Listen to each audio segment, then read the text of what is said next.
Airbnb, a website with $30 billion to its name, over 6 million property listings in more than 81,000 cities across the globe.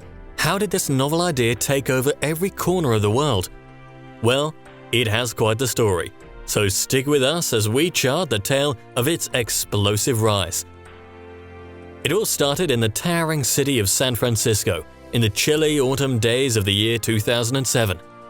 Two unemployed graduates of this lively Californian metropolis, Brian Chesky and Joe Gebbia, found themselves struggling to pay their apartment's rents. Not being able to find a job, and with their rents due in less than 3 weeks, the pair had no choice but to get creative. Much to their favor, in the world beyond the four walls of their apartment, the annual Industrial Designers Conference was happening, and delegates from all over the world had crowded every single hotel room in the city. As a result, many were left without places to stay, with all hotels turning visitors away. Amid struggling renters and stranded visitors, a little bulb went off in Chesky's head.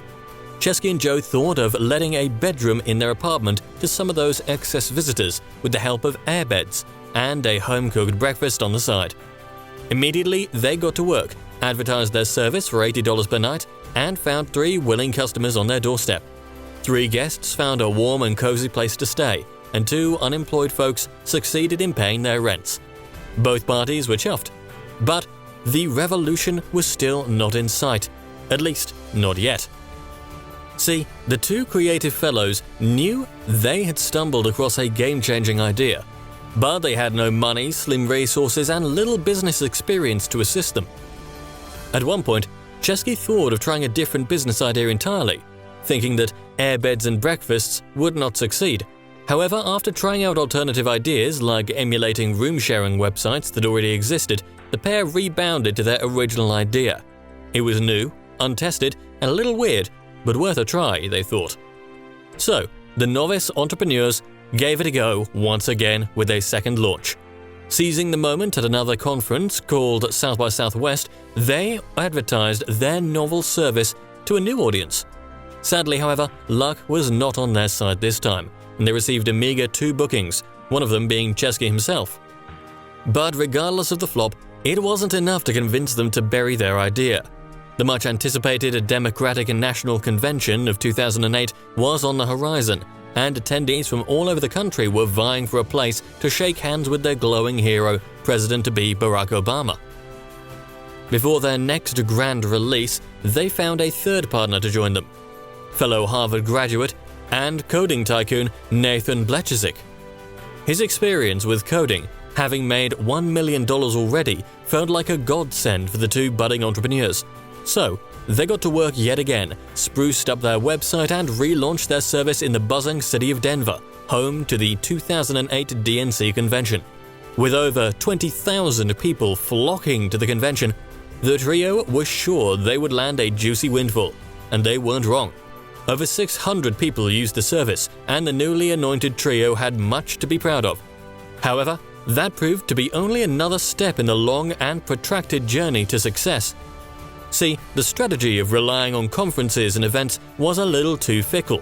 No single city, except a few outliers, was always hosting a conference every other day, so it was a tough bet to begin with. Their Denver triumph was proving to be a short-lived fluke of a success. At one point, they resorted to selling election-themed cereals like Obama O's or Cap McCain's to help them survive. I know, right? Their ingenuity knew no bounds. But all was not lost. At the conferences, they stumbled across Y Combinator, a startup incubator that helps fledgling startups to take off. With the help of their network, mutual friends, and a few people who had faith in the idea, they moved to pitch their idea to Y Combinator. Much to their good fortune, they managed to uncover $20,000 in venture capital funding. Shortly afterwards, they decided to refresh their service once again and relocate to New York to tap into its bustling tourism sector. There, the first variant of Airbnb came into being, with a small number of pilot hosts to begin with. They focused on them relentlessly and sharpened their relationships by visiting them and offering tips on improving their quality of service. From that point onwards, things took a turn for the better, and they landed a windfall of $650,000 through a fresh dose of funding. Airbnb's popularity began to flourish, and more people opted to rent a spare bedroom with the help of Airbnb's rejuvenated website. Suddenly, a new world was born, where hospitality took on a new shape. Locals found an avenue to offer their own properties to tourists, and tourists found a cluster of hosts willing to offer them a local and personalized hospitality service. Thereafter, the atmosphere of cities, including the pioneer New York, changed beyond recognition. Neighborhoods in Brooklyn, where not a single tourist was seen, were later filled with trotting European couples as they explored the delights of the Big Apple. Thousands of working families and apartment residents, like the original protagonists Joe and Brian, discovered a much-needed additional source of income through letting a spare bedroom in their properties. What's more, donut shops and coffee houses sprung up in those Airbnb-populated neighborhoods too, granting them new opportunities for selling their New York-style treats. Once quiet and little-known cities like Edinburgh were injected a new shot of life with a spate of cheap rentals via Airbnb. Many homeowners crashed in on this boom, and the old town has since been brimming with tourists at a rate never before seen. The old grannies may not have been so happy with their quiet and quaint city being turned upside down, but it's proven to be a win-win for mortgage-paying families and tourists looking to save a buck. And Edinburgh is only one example of a city that has experienced the widely felt Airbnb boom. The story finds a similar resonance whether you're in the bustling markets of Shanghai, the dusty towns of Mongolia, or the aromatic streets of Kuala Lumpur. Clearly, the $31 billion net worth begins to make a lot more sense now. The rest, as they say, is history. But as the story shows above, the journey was far from smooth. And what's more, now that this sleeping giant has awoken, its effects have reverberated across all corners of the world. Airbnb has found a global audience of enthusiastic lovers, including both visitors and hosts.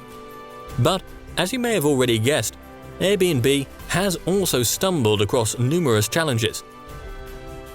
To begin with, the old players of the hospitality industry weren't all too pleased with this new kid in town. Facing competition from local residents with spare bedrooms, hotel giants like Hilton and Marriott have been noticing a tighter market as tourists flock to the Airbnbs that offer a more authentic experience. This made many of the hotel chains adapt by either dropping prices to compete or joining the short-term rentals game themselves. Hilton, for example, has begun to offer a service very much like Airbnb, with a small group of pilot homeowners posting their spare bedrooms under the well-known banner of Hilton. How successful it shall be remains to be seen. But what's clear is that the hospitality industry has witnessed a momentous revolution. And whilst Airbnb has enjoyed unparalleled success in its fortunes, its phenomenal growth is beginning to raise eyebrows in certain municipal authorities, like those in London, Paris, and Berlin. In tourism hubs like those mentioned, multiple landlords have discovered the big money they can make with Airbnb by renting their properties for short-term rentals. In fact, many landowners are choosing to purchase properties for the sole purpose of offering short-term lets to post on Airbnb. In London, which lists over 77,000 properties, 11 landowners alone have listed over 100 properties. In a city with tens of thousands of homeless people, this doesn't bode well for those looking to get off the streets. But the question is, why wouldn't they choose to rent short-term over long-term? Letting out their properties to cash-filled tourists brings in far larger returns than letting it out on a permanent basis. However, what is easy to forget is that these cities are home to millions of permanent residents who live and work there every day. Many of those residents that do not own a house big enough to rent out a spare bedroom are obviously not very happy at the resulting shortage in housing. As the supply of available housing falls to the world of Airbnb, the price of whatever is left rises, thereby pricing out many low-income residents. And as a result of that, many municipal authorities have begun to clamp down on short-term rentals via websites like Airbnb. In 2015, the Mayor of London placed a limit of 90 days for any landlord that wanted to rent their property on a short-term basis. Later in 2016, the new Mayor Sadiq Khan called for registration limits to be imposed on those offering short-term lettings. Housing activists, pressure groups, and city councils have joined the cause for reining in this behemoth, and similar echoes can be heard in cities like New York, Paris, Edinburgh, Berlin, Amsterdam, and many more cities that have become buzzing beehives for Airbnb rentals. In response to this rising tide of resistance, Airbnb has sought to defend itself by citing the stories of the numerous tourists and homeowners that have benefited from the phenomenon of short-term rentals. Public affairs experts have been mobilized to lobby the city councils to keep their noses out of the game. And despite the hurdles faced, whether they be from the old players of the hospitality game, the city bureaucrats, or the grannies of Edinburgh, the popularity of the Airbnb model of hospitality remains higher than ever. What this proves, above all, is that the revolution in hospitality unleashed by Airbnb is not going anywhere. Or not going anywhere until the big elephant in the room that we are yet to mention, COVID-19, entered the picture and ripped apart everything we once knew of the hospitality world. Overnight, international borders closed, flights were cancelled, and globetrotters retreated into their quarantine as they sought to shield themselves from this deadly virus.